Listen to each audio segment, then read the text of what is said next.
अंतिम संस्कार क्यों महत्वपूर्ण हैं? किसी की मृत्यु के बाद उसके लिए की जाने वाली क्रियाएं क्यों महत्वपूर्ण हैं? ये सिर्फ मानसिक सांत्वना के लिए नहीं है, बल्कि मानवीय प्रणाली के काम करने के तरीके की एक गहरी समझ की वजह से बनी हैं। गुरु समझा रहे हैं कि कैसे मृत्यु के बाद की क्रियाएं मृत व्यक्ति और जीवित लोगों के लिए भी महत्वपूर्ण भूमिका निभाती हैं। सद्गुरु, ये शरीर और कुछ नहीं, बस इकट्ठा की हुई चीजों का ढेर है। ये धरती का बस एक टुकड़ा भर है, जिसे हमने उठा लिया है। हमने अपने शरीर के रूप में जो कुछ भी उठाया है, उसका हर एक कण, हर एक परमाणु हमें एक एक करके यहीं छोड़ना होगा। जब हम मन के बारे में बात करते हैं तो मृत्यु की प्रक्रिया में विवेक करने वाली बुद्धि भी यहीं छूट जाती है। ये सारी जानकारी जो इकट्ठा की गई है, सूक्ष्म शरीर, सूक्ष्म मन और वह जानकारी जिसे कर्म कहा जाता है, यानी हमारा सॉफ्टवेयर, ये सब ऐसी ही बनी रहती हैं, पर विवेक बुद्धि चली जाती है। अगर आप अस्तित्व की सुखद अवस्था में जाते हैं तो हम इसे स्वर्ग कहते हैं। अगर आप अस्तित्व की दुखद अवस्था में जाते हैं तो हम इसे नर्क कहते हैं। ये दोनों कोई भौगोलिक स्थान नहीं है, बल्कि अनुभव के स्तर की वास्तविकताएं हैं। मान लीजिए कि आज आप कहीं पढ़ते हैं कि शेयर बाजार में मंदी है और आप सोचते हैं कि आपका बहुत नुकसान हो गया है। फिर भी, अगर आपके पास पर्याप्त विवेक बुद्धि और समझ हो तो आप सोचेंगे, ठीक है, मेरा इतना चला गया है, पर अभी भी मेरे पास इतना तो है। आज मुझे खुश रहना चाहिए। तो आप अपने आप को किसी और चीज में व्यस्त कर लेते हैं और खुश रहते हैं। अगर आपकी यह विवेक बुद्धि चली जाए तो आप मजबूरी में अवसाद या डिप्रेशन की स्थिति में आ जाएंगे। फिर, जिस भी प्रकार की आपकी गुणवत्ता है, उसके रुझानों के हिसाब से ही आप व्यवहार करेंगे। जब कोई अपना शरीर छोड़ता है तो उसकी विवेक बुद्धि चली जाती है। उसके बाद आप सिर्फ अपने उन रुझानों के हिसाब से काम करते हैं, जिस हिसाब से आपका सूक्ष्म शरीर और सूक्ष्म मन आपको चलाते हैं। और ये उस सॉफ्टवेयर पर निर्भर करता है जो आपके अंदर मौजूद है। चूंकि अब न तो विवेक बुद्धि रहती है, न ही कोई तमीज व्यवहारिक ज्ञान, तो जिसका शरीर छूट गया है उसके मन में अगर आप सुखद अवस्था की एक बूंद भी डाल दे तो ये सुखद अवस्था लाखों गुना बढ़ जाती है। ऐसे ही, अगर आप उसके मन में दुखद अवस्था की एक बूंद भी डालते हैं तो दुखद अवस्था भी लाखों गुना बढ़ जाती है। ये थोड़ा सा वैसा ही है जैसा छोटे बच्चों के साथ होता है। वे खेलने निकल जाते हैं तो जब तक इतने थककर चूर नहीं हो जाते कि आगे खेल ही ना पाएं, तब तक खेलते रहते हैं, क्योंकि ये व्यवहारिक ज्ञान उनमें नहीं होता कि कब रुकना चाहिए। मृत्यु के बाद व्यवहारिक ज्ञान पूरी तरह से गायब हो जाता है, एक बच्चे जितना भी नहीं रहता। तो तब आप मन में जो भी गुण डालते हैं वो लाखों गुना बढ़ जाता है। इसी अवस्था को स्वर्ग और नर्क कहा जाता है। अगर आप अस्तित्व की सुखद अवस्था में जाते हैं तो हम इसे स्वर्ग कहते हैं। अगर आप अस्तित्व की दुखद अवस्था में जाते हैं तो हम इसे नर्क कहते हैं।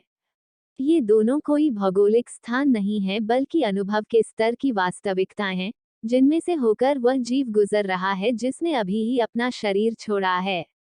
ऐसी बहुत सी क्रियाएं हैं जिनसे आप किसी तरह से उस बिना व्यवहारिक ज्ञान वाले मन में सुखद अवस्था की मधुरता की एक बूंद डाल दें, जो लाखों गुना बढ़ जाए और वो जीव, सूक्ष्म शरीर खुद के बनाए हुए स्वर्ग में रह सके। मृत्यु के बाद की क्रियाओं के पीछे का मूल विचार यही है। मृत व्यक्ति का ध्यान रखना। ऐसी भी क्रियाएं होती हैं जिनसे मृत व्यक्ति की अगली यात्रा पर कम से कम कुछ असर डाला जा सके। इसी आधार पर सारी मृत्यु क्रियाएं बनी हैं।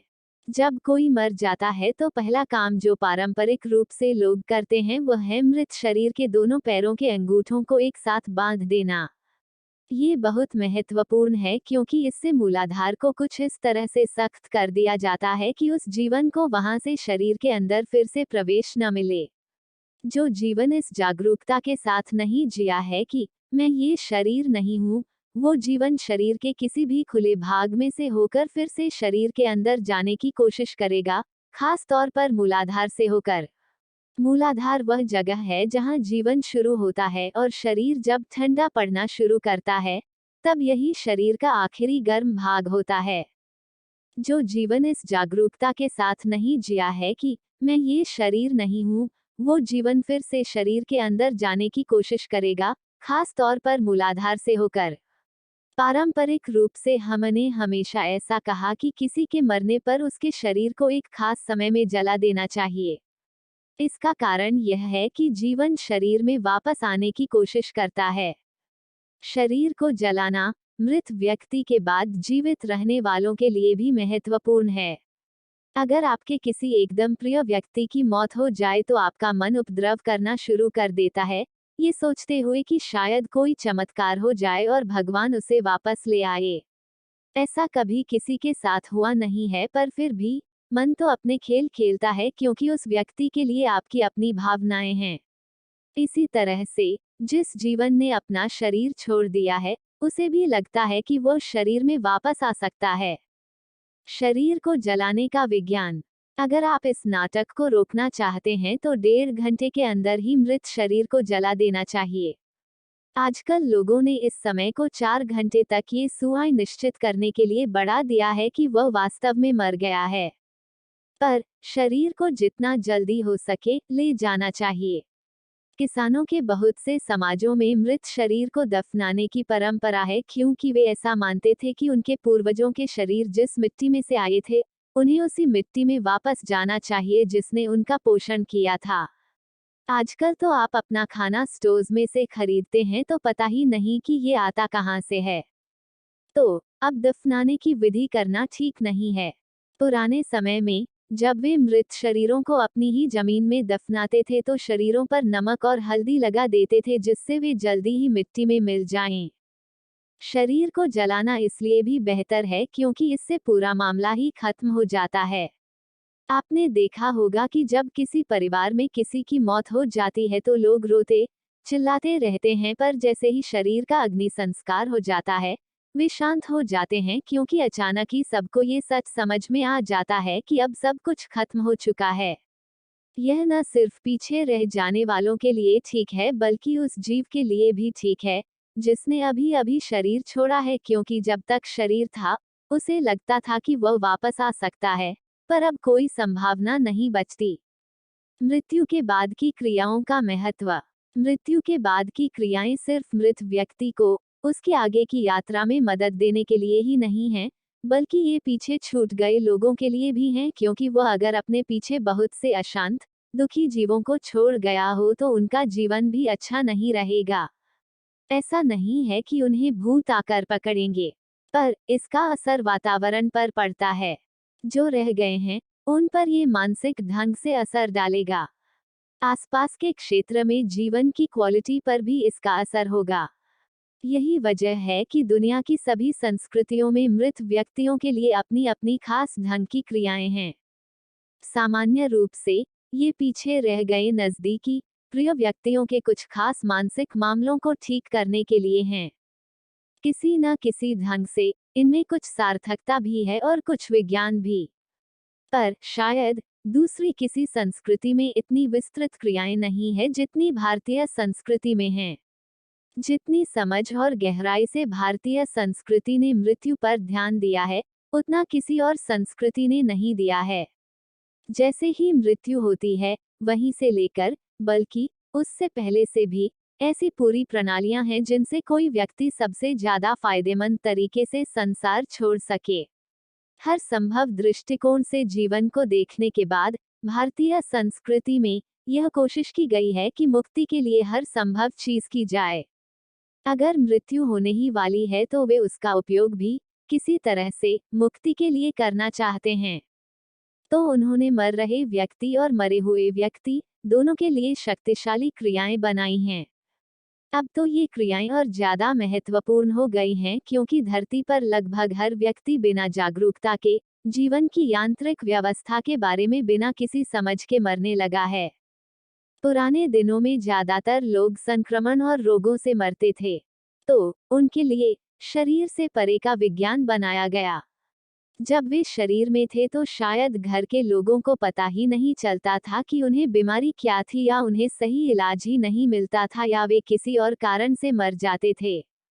तो कम से कम मरने के बाद लोग उन्हें इस तरह से मदद करना चाहते थे जिससे वे ज्यादा देर तक इधर उधर न भटकें और जल्दी ही उनका विलय या विसर्जन हो जाए। इसी तरह से अंतिम संस्कार के पीछे का सारा विज्ञान विकसित हुआ। दुर्भाग्य से अब तो ये सब अर्थहीन क्रियाएं बनकर रह गया है क्योंकि लोगों के पास जरूरी समझ या काबिलियत ही नहीं है। शरीर छोड़ चुके जीव जो पहला काम करते हैं वो है किसी किशोर उम्र के लड़के लड़की की तरफ जाना क्योंकि वे सबसे ज्यादा असुरक्षित और आसान जीवन होते हैं।